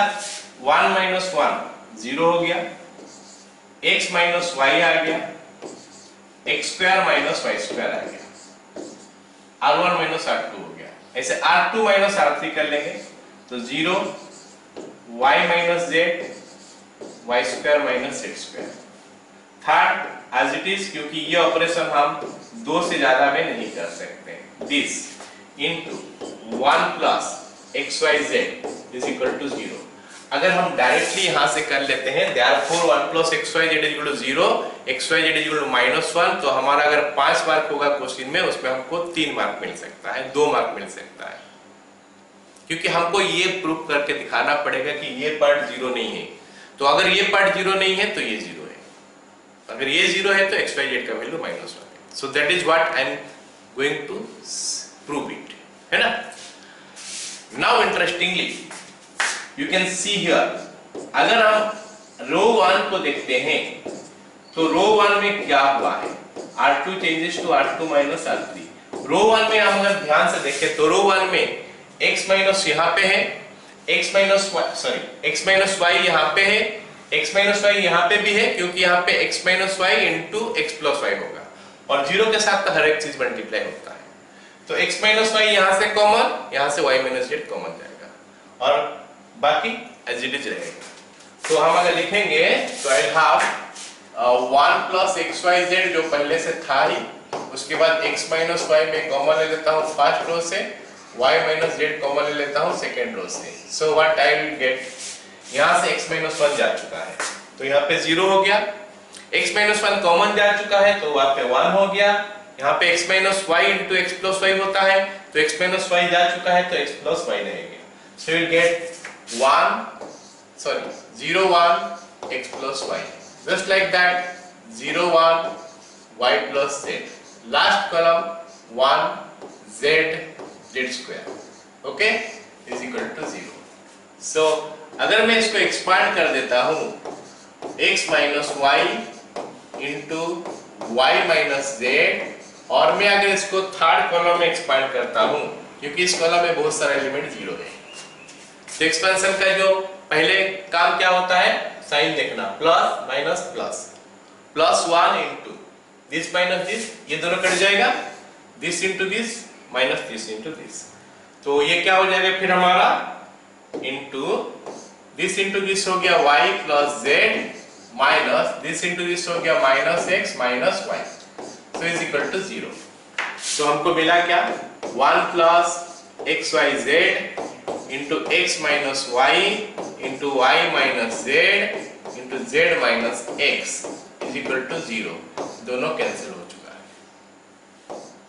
अब हमको सवाल में क्या दिया है कि x not equals to y, y not equal to z, z not equal to x, तो ये भी 0 नहीं है, ये 0 नहीं है। as x not equals to y not equals to z, so x minus y not equals to 0, y minus z not equals to 0, z minus x not equal to 0। तो हम प्रूव कर चुके हैं कि ये 0 नहीं है, ये 0 नहीं है, ये 0 नहीं है, लेकिन प्रोडक्ट तो 0 हो रहा है, तो तीन तो नॉन जीरो वैल्यू, और चौथा भी नॉन जीरो हो जाएगा तो वैल्यू तो 0 नहीं हो पाएगा, तो चौथा has to be 0। therefore 1 plus xyz is equal to 0 या फिर xyz is equal to -1।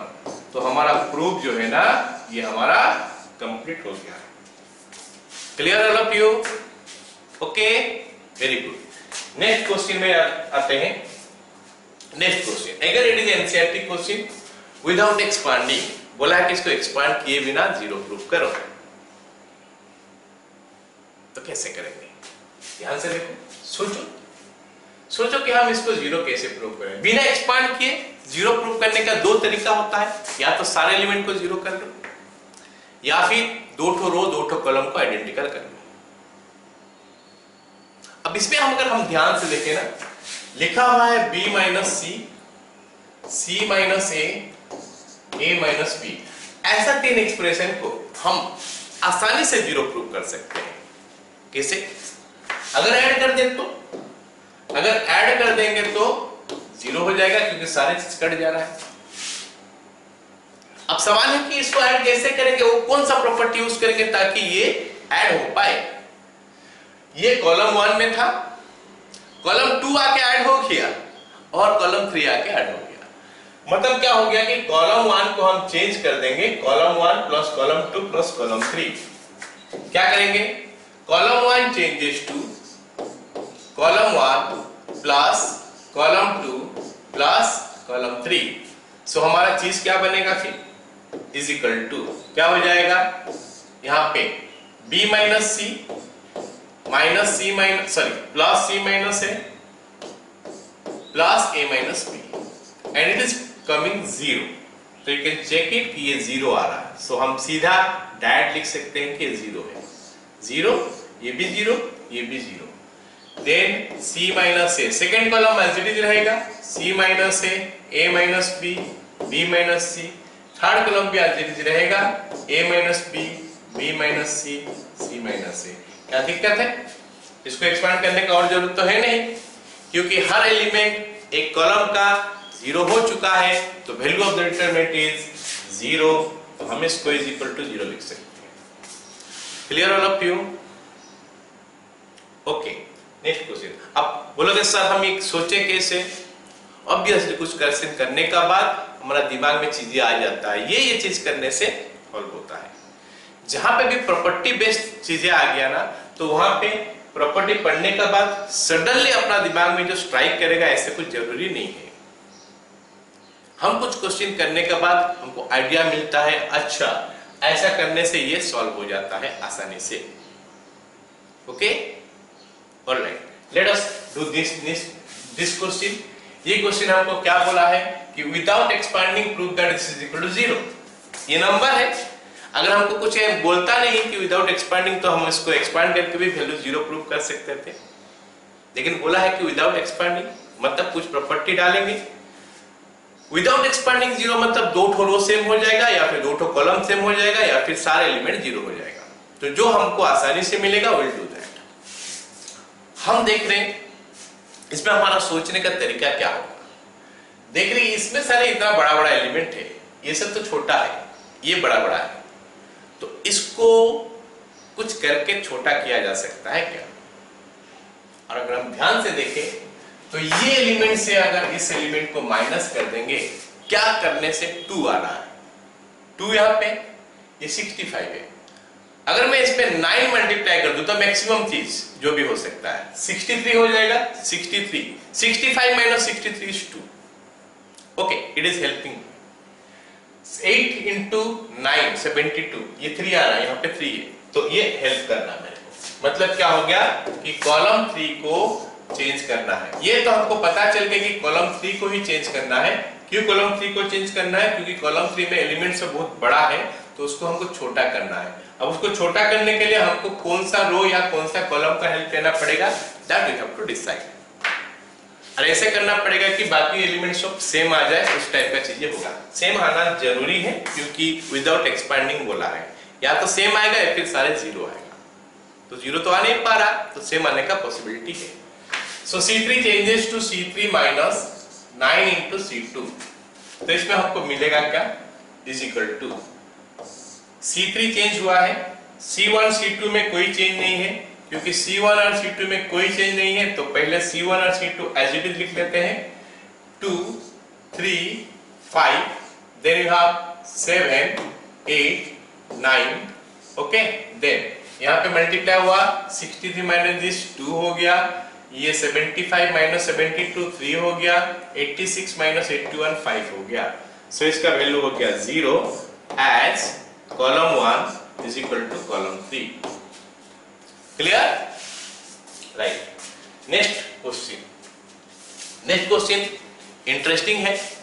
बोला है कि this is equal to 2 times of this, वो भी बिना एक्सपांड किए बिना बताओ। 2 मेथड है, एक इसको ब्रेक करते हैं, लेकिन इसको ब्रेक करने के लिए क्या है, यहाँ पे 2 ठो है, यहाँ पे 2 ठो है, यहाँ पे 2 ठो है, तो ब्रेक करने से कितना होगा 2 into 2 into 2 is equal to 8 determinate हो जाएगा।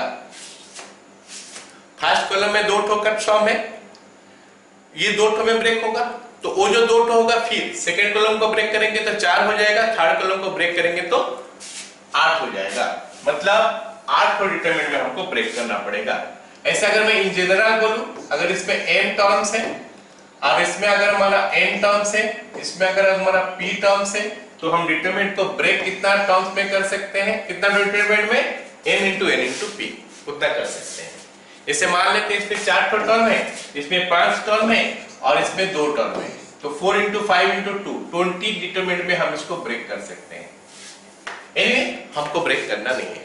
What to like to next thinking क्या है देखते हैं। I am going to write 2-3 steps, you will see कि हम इस क्वेश्चन को कितना आसानी से सॉल्व कर पा रहे हैं।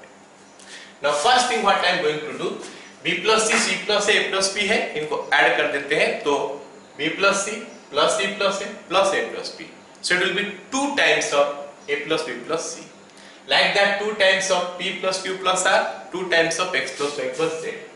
तो पहला स्टेप हम क्या कर रहे हैं, c1 changes to c1 plus c2 plus c3। you just see कि हम इसको कितना आसानी से सॉल्व कर पा रहे हैं।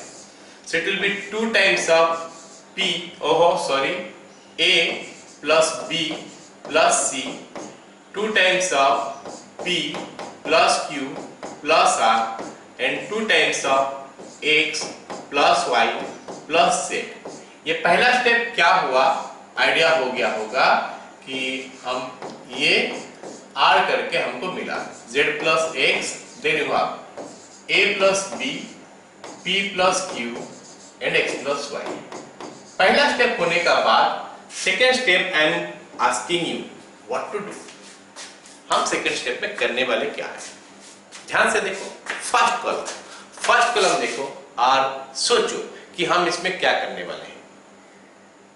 यस, ऑब्वियसली यहाँ पे हम देख सकते हैं कि हर जगह में 2 कॉमन है, तो हम 2 को बाहर ले सकते हैं, तो आई कैन टेक 2 आउटसाइड, ये वाला पार्ट हमारा मिल गया, 2 बाहर आ गया, is equal to a plus b plus c, p plus q plus r, then x plus y plus z, then ये column c plus a, r plus p, z plus x, then ये column a plus b, p plus q और x plus y। अब ये 2 आ गया, अब हम आस्ते आस्ते चीजें निकाल लेंगे। सेकेंड कॉलम में b है, सेकेंड कॉलम में हमारा क्या है, b है, and you will see this one, इसको और इसको ध्यान से देखेंगे ये दोनों को, तो हमको b कैसे मिलेगा, c प्लस a, अगर ये लेके इसके साथ माइनस कर दे तो हमको माइनस b मिलेगा, ये अगर इसके साथ माइनस कर दे तो हमको b मिलेगा। b यहाँ पे नहीं चाहिए मेरे को यहाँ पे a चाहिए, लेकिन यहाँ पे b चाहिए, तो कैसे मिलेगा, ये इसके साथ माइनस कर देंगे तो क्या हो जाएगा, c प्लस a है, minus a minus b minus c, मतलब कुछ ऐसा c प्लस a हमारा है, उसके साथ a plus b plus c जो है माइनस हो जाएगा, column 2 minus column 1, column 2 minus column 1। So what I am getting, c cancel, a cancel, minus b बचेगा, so that you can write now। अभी हम क्या करने वाले हैं, यहाँ पे प्रॉपर्टी लगाने वाले हैं, क्या, c2 changes to c2 minus c1। अच्छा, यहाँ पे ऐसा करने से क्या होगा, यहाँ पे माइनस b आ गया, यहाँ पे c चाहिए, तो यहाँ पे अगर a प्लस बी है, ये जाके माइनस हो जाएगा तो c आ जाएगा, माइनस c आ रहा है। C3 changes to C3 minus C1। अगर हम ऐसा करते हैं तो हमको कितना मिलता है देखते हैं, is equal to 2 times of first column में कोई चेंजेस नहीं लिखा हूं तो फर्स्ट कॉलम आ गया as it is, a plus b plus c, p plus q plus r, x plus y plus z। तो फर्स्ट कॉलम तो एज इट इज रह गया। अभी सेकेंड कॉलम में आ जाते हैं, यहाँ पे माइनस b हो गया, यहाँ पे माइनस q हो गया और यहाँ पे माइनस y हो गया, यहाँ पे माइनस c हो गया, यहाँ पे माइनस r हो गया, यहाँ पे माइनस z हो गया। सो अब यहाँ तक हमको मिल गया, काफी चीजें हमको मिल चुका है हमको, लेकिन चाहिए क्या, p q r y c r z। तो अगर मैं ये चीज से माइनस कॉमन ले लूं बाहर, माइनस बोलने से -1, तो ये प्लस में आ जाएगा, यहां से भी प्लस में आ जाएगा, तो I can take that. What else I need actually question में, यहां पे चाहिए a p x and interestingly see here, अगर इसको मैं इसके साथ ऐड कर देता हूं माइनस p हो जाएगा तो b कैंसिल, माइनस c हो जाएगा c कैंसिल, मतलब ये कॉलम को अगर इस कॉलम के साथ इस कॉलम के साथ ऐड कर दिया जाए तो यहाँ पे a p x पूरा आ जाएगा। So I will do that now. क्या करूं, c1 changes to c1 plus c2 plus c3। So what I am getting, अगर हम ऐसा करते हैं तो आपको मिलता कैसे, is equal to 2 times of first column, ध्यान से देखो first column a p x, क्योंकि ये दोनों कट जाएगा, माइनस b, b कट गया, माइनस c तो c कट गया, माइनस q तो q कट गया, माइनस r तो r कट गया। So we are getting a p x here, minus b minus q minus r, oh sorry minus y, then minus c minus r minus z। Almost हम आ चुके हैं, खाली एक चीज बाकी है कि यहाँ पे प्लस चाहिए। What will you do now, plus के लिए माइनस कॉमन ले लेंगे, यहां से माइनस कॉमन ले लेंगे, -1 2 बार कॉमन गया तो -1 का square, a p x b q y c r z। तो हम लिख सकते हैं प्रॉपर्टी राइट हैंड साइड में, taking -1 common from c2 and c3। So what we get, 2 into 1 2 हो गया, ये जो प्रूफ करना था मिल गया। तो this is 2 into a b c p q r x y z। Clear all of you, right? Okay, let us go to the next one. This is equal to this, इतना हमको proof करना है। Again it is NCERT question, तो इसमें हमको इस question में हमको सोचना क्या पड़ेगा, लेट अस सी।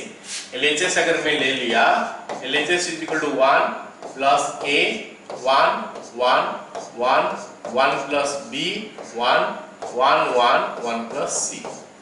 तो मेरे को क्या करना है, प्रूव करना है ये। तो somehow I have to generate that a b c and 1 by a 1 by b 1 by c। See what I am doing। First column को थोड़ा ध्यान से देखो, हम क्या लिख रहे हैं, a into 1 by a plus 1। All can see here, a into 1 by a plus 1 लिखने से हमको फायदा क्या मिलेगा, यहाँ पे मतलब मिल क्या रहा है, a into 1 by a plus sorry 1 plus a, मतलब इसी को हम दूसरा फॉर्म में लिखेंगे। This can be written as a into 1 by a and this is a into 1 by a।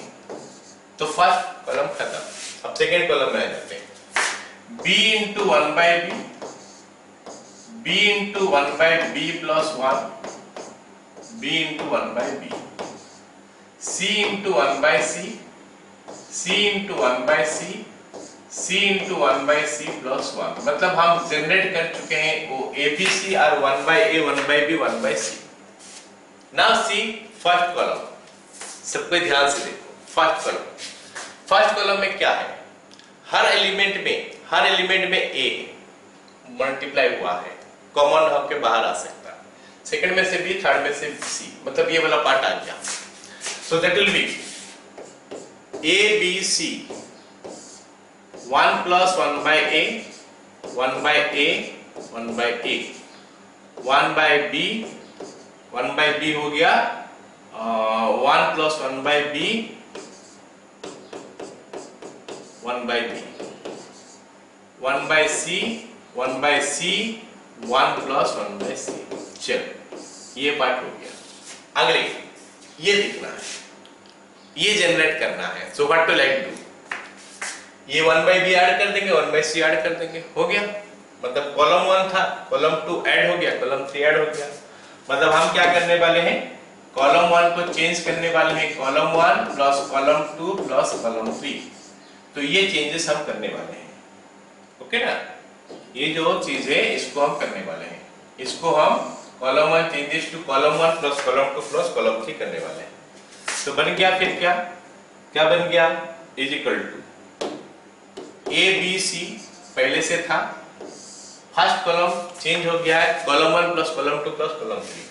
मतलब 1 बाई ए, ये 1 बाई बी ऐड हो गया, ये 1 बाई सी ऐड हो गया। So it will be 1 plus 1 by a plus 1 by b plus 1 by c, 1 plus 1 by a plus 1 by b plus 1 by c, 1 plus 1 by a plus 1 by b plus 1 by c. तो first column खत्म। Second third में कोई changes है नहीं, तो as it is copy paste हो जाएगा।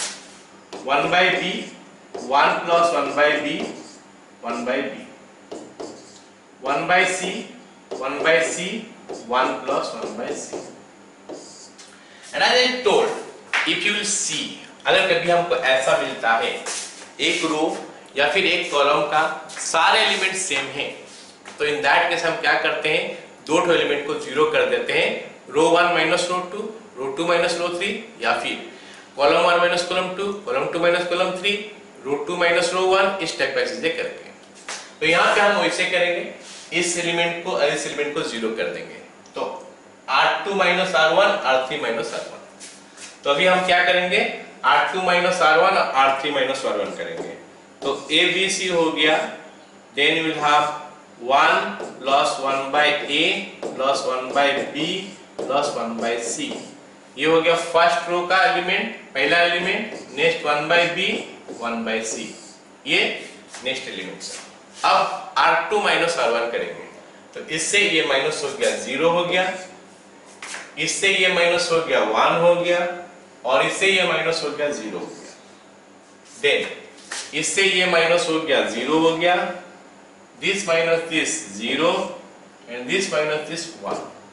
अब हम क्या करने वाले हैं, इसको एक्सपांड कर देंगे। जिस रो में या जिस कॉलम में बहुत सारे एलिमेंट 0 है, उसका यूज करके एक्सपांड कर देंगे। यहाँ पे हुआ क्या है, हम उसको लिख लेते हैं पहले। क्या हुआ है, R2 changes to R2 minus R1, R3 changes to R3 minus R1. So this operation or this property we have used.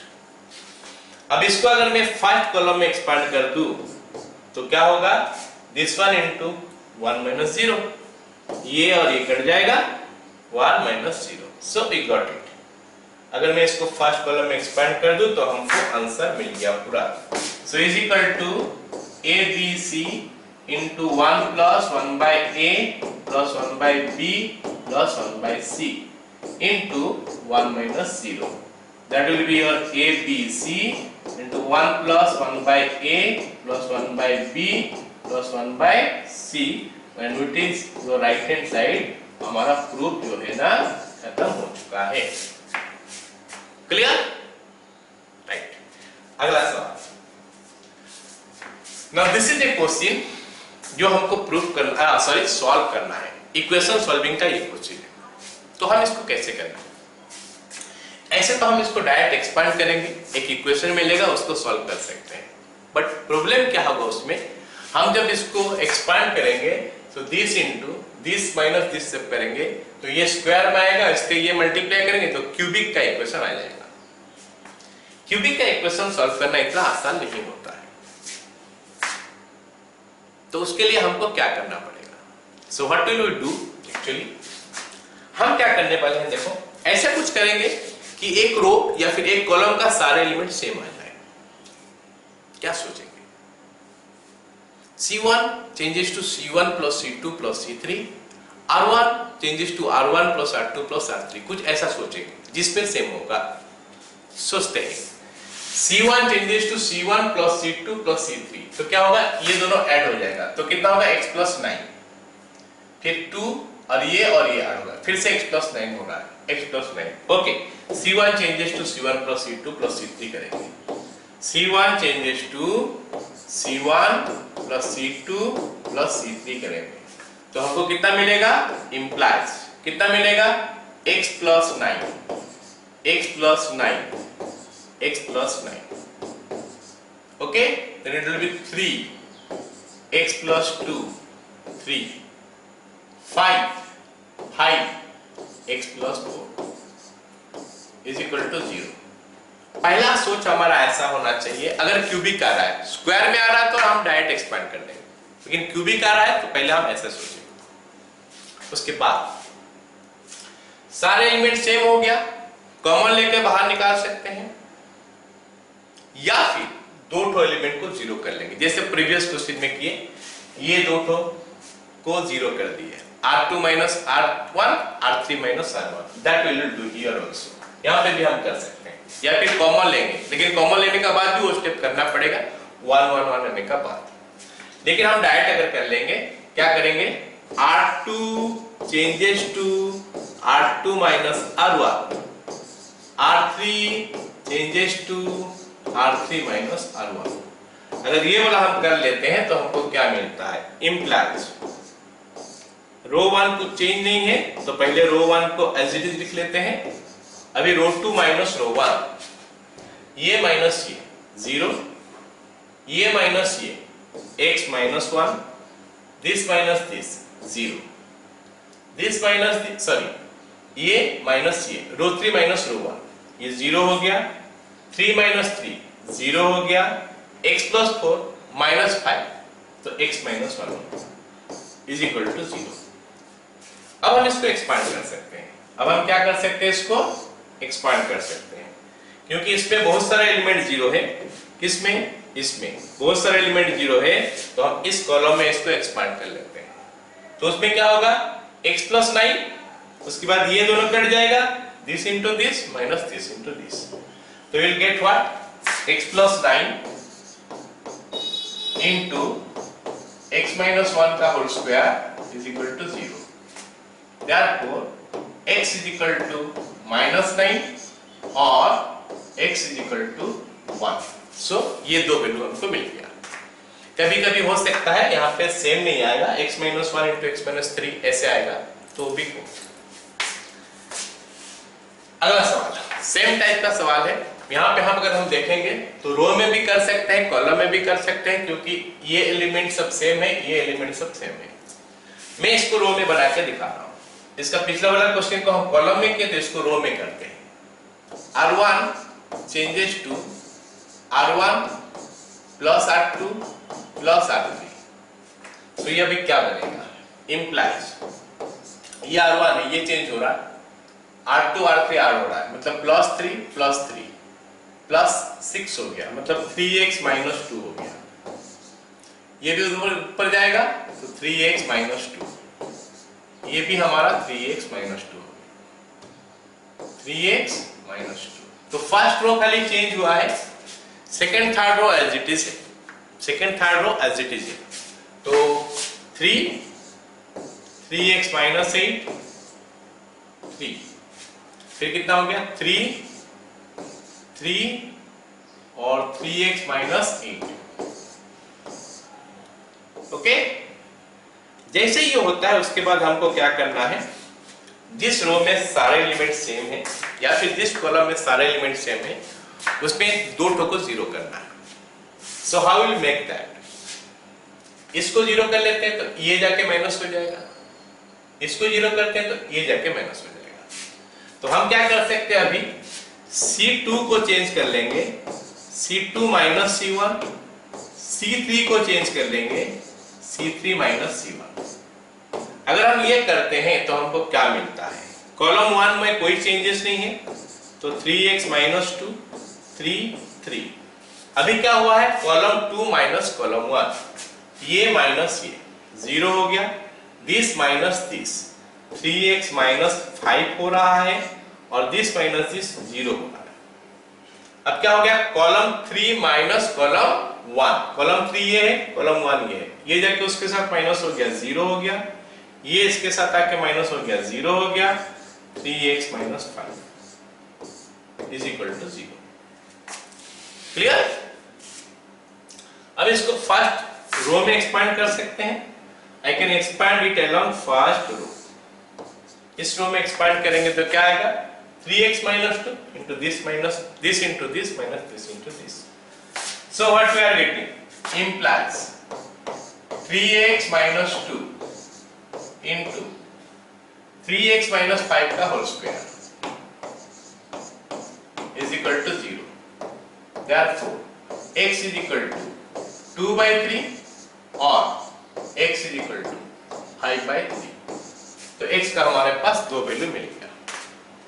Okay, now let's do the next one. ये क्वेश्चन, अब इसमें हम क्या करते हैं, सोचते हैं पहले।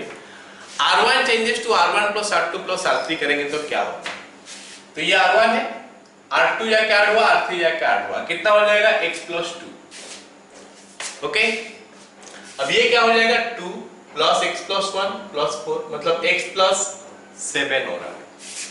मतलब इस क्वेश्चन में अगर हम R1 changes to R1 plus R2 plus R3 कर रहे हैं, it is not helping us, क्योंकि अलग अलग एलिमेंट आ रहा है। हमारा काम है कि सारे एलिमेंट सेम आ जाए। तो अगर R1 changes to R1 plus R2 plus R3 काम नहीं कर रहा है, तो फिर C1 changes to C1 plus C2 plus C3 देख लेते हैं। x plus 2 plus 3, x plus 5, ये भी x प्लस 5, ये भी x plus 5, yes it is working. So हम लिख सकते हैं C1 changes to C1 plus C2 plus C3. So what I am getting now? X plus 5, x plus 5, x plus 5.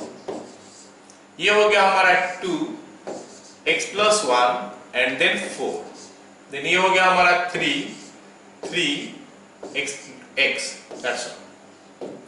अब ये जो है ना हमारा आ चुका है डिटरमिनेंट, जिसमें फर्स्ट कॉलम का हर एलिमेंट सेम है। और हम बता चुके हैं कि अगर एक कॉलम का सारे एलिमेंट सेम होता है तो उसमें दो एलिमेंट जीरो करना। तो इसको जीरो, इसको जीरो कर लेते हैं। तो क्या करेंगे, R2 changes to R2 minus R1, R3 changes to R3 minus R1। ये एलिमेंट हमारा x है। So what will I get, first row कोई चेंज नहीं है, तो first row copy paste, x plus 5 2 3।